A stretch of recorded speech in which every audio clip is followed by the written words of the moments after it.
Somewhere in Ottawa, there's a spreadsheet that knows exactly how much every Canadian your age has in their TFSA. Today, we're reading it. Not a survey, not a guess. The actual tax data from the most recent year the agency has published, every TFSA in the country, averaged by age. And the numbers are lower than you think. By the end of this video, you'll know the average at 35, at 45, and at 55, and exactly where you stand. But here's my promise. The average is the least useful number in this video. Stick around because the number that actually matters is one almost nobody checks. First time I checked my own TFSA balance against the national numbers, I was sure I was behind. Everyone I knew seemed to be maxing it out every January. Turns out the people talking loudest about maxing their TFSA are the exception. The data says most of us are quietly nowhere near the max, and that changes what behind even means. So here's the plan. 1, the real averages by age. 2, why those averages lie to you. 3, the one number to check instead. And the boring little habit that beats the average by a mile. And every number you're about to see comes from the tax agency's own published tables. I'll put the source right on screen. No vibes, receipts, quick honesty note before the numbers. This is education, not advice. I don't know your life. I do know the data. All right, deep breath. Let's open the folder. 60-second refresher first, because one detail here decides whether the averages even apply to you. The TFSA launched in 2009. Every year since, Ottawa hands every adult Canadian a new chunk of contribution room. Use it or not, it piles up with your name on it.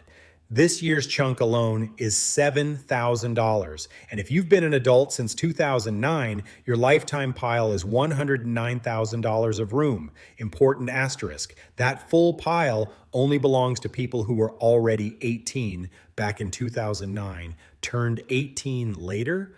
Your pile started counting from that birthday and smaller, but it grows the same way. Inside that room, growth is tax-free. Dividends, interest, gains, the tax man never touches them.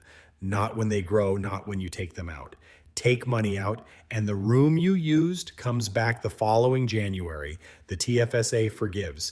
Try to stuff in more than your room, though, and it bites.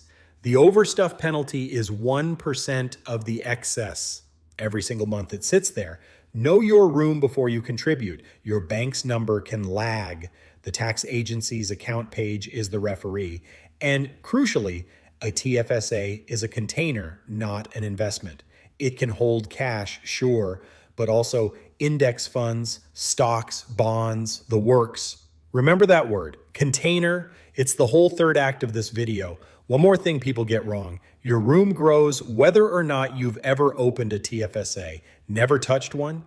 Your pile has been quietly stacking since your 18th birthday, or 2009, whichever came later. That's the machine. Now, the part you clicked for, the averages by age, from the folder, at 35, the bracket around it, the average Canadian is holding about $21,600 in their TFSA.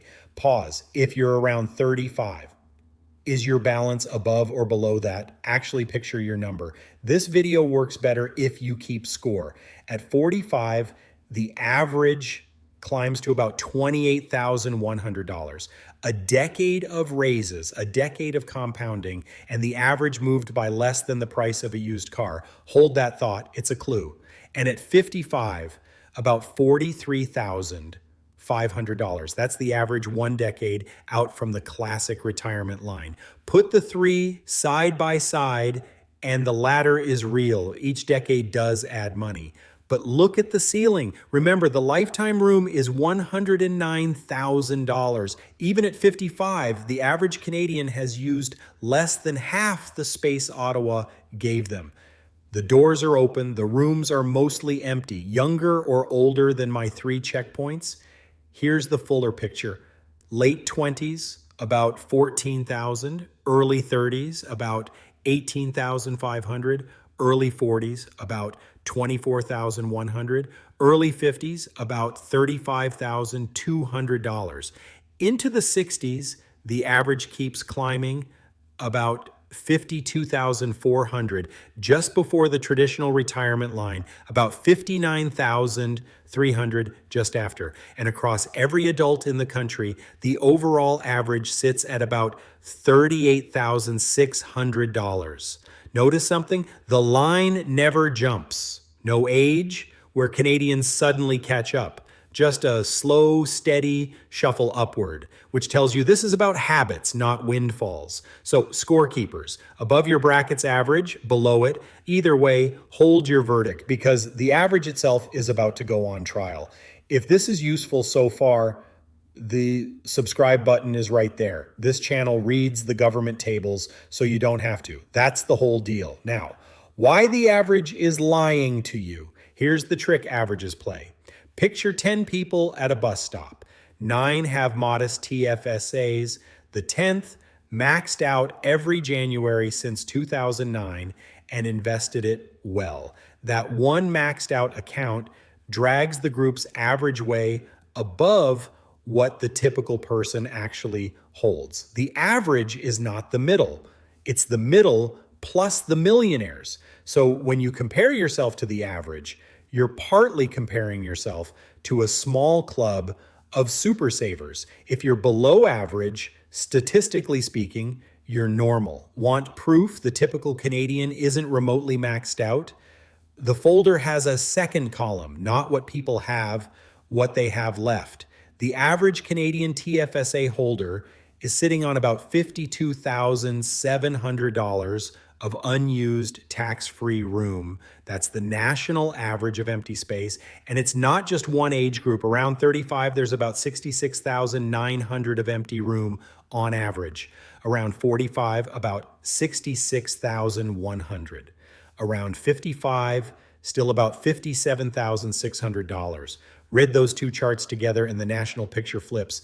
The average Canadian's empty TFSA space is bigger than their TFSA balance. We own more room than money, which means the real question was never, am I beating the average? It's, what am I doing with my share of all that empty tax-free space? And that brings us to the part that genuinely surprised me. Why the space stays empty. It's not incomes, it's not discipline. It's one quiet default. Almost everyone leaves switched on. Reason one, the space stays empty, the default setting. Bank surveys keep finding that nearly half of Canadians with a TFSA hold it entirely in cash, not invested, parked. That's the container mistake. The word savings is right there in the name. So millions treat it like a savings account. And cash barely grows. The tax-free superpower ends up protecting growth that never happens. Reason two, the late start. The program only began in 2009 and room only counts from your 18th birthday. A lot of us simply haven't had the room for that long. The averages carry everyone's late starts inside them. Reason three, life. Contributions happen in the years nothing breaks. And skip the years, the furnace dies, the job changes, the kid arrives. Skipped years quietly become the gap. Notice what's not on the list. Nobody needed a six-figure income or a stock-picking gift. The gap is made of defaults and skipped years. And both of those are fixable on an ordinary paycheck. Let me make it concrete. Two neighbors, both 35, same street, same salary. Call them Dana and Priya. Dana has a TFSA. It's cash. She adds money in good years, skips the messy ones, and hasn't looked at it since the bank teller opened it. She is almost exactly the average from our folder. Priya set up one automatic transfer on payday into the same TFSA container, but pointed at a plain diversified index fund. Then she stopped thinking about it entirely. 10 years on, Dana's balance is her deposits, almost to the dollar. Priya's is her deposits plus a decade of compounding she never had to watch. same street, same salary, different defaults. The averages in the folder are a nation of Danas with a sprinkling of Priyas, which is honestly great news because switching teams takes about 10 minutes of paperwork. So here's the boring little habit that beats every number in the folder. $200 a month, not maxing out, not catching the Super Saver Club, $200 a month, invested inside the container, not parked, from age 30 to 65. Run it at an ordinary 6%, a plain, boring, diversified market kind of return, compounding away with the tax man locked outside the dome. 35 years later, that little habit is worth about $285,000 tax-free. Put that beside the folder. The average Canadian entering their 60s holds about $52,400. The $200 habit lands at about $285,000, several times the average, on pocket change installments. To be crystal clear, that's an illustration, not a promise. Markets wobble, some decades sulk, but the mechanism, steady installments, invested, compounding, tax-free for decades, that's arithmetic being patient, not luck being kind. $200 a month also fits comfortably inside the yearly room. No overstuffing risk, no penalty math, no spreadsheet gymnastics. Set the transfer for payday, automate it, forget it.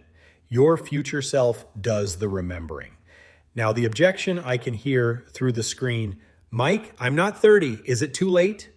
Let's run your numbers instead of feelings. Start the same $200 habit at 45, and by 65, it builds to about $92,000.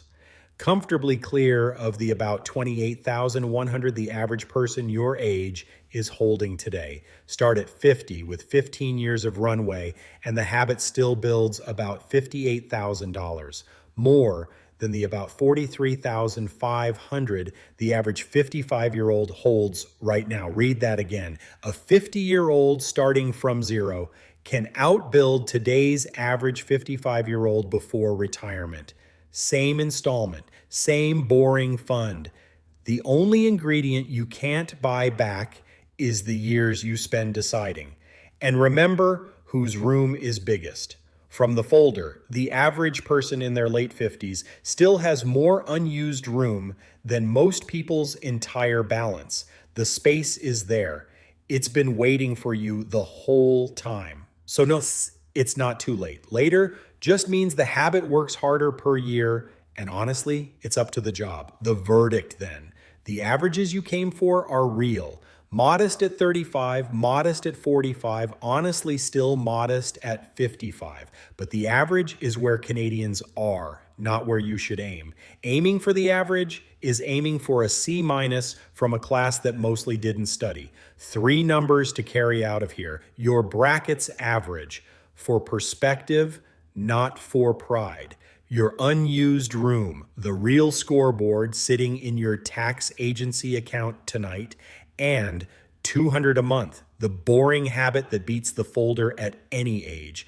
And because go check your room is easy to say and easy to skip, here's the whole errand, start to finish. Step 1, log into your account on the tax agency's website, the same login you use at tax time.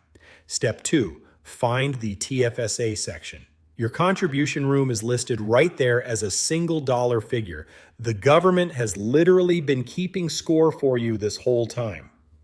One caution, that number can lag if you've contributed recently. Banks report on a delay. Treat it as the referee's scoreboard. Cross-check against your own records and never knowingly overstuff.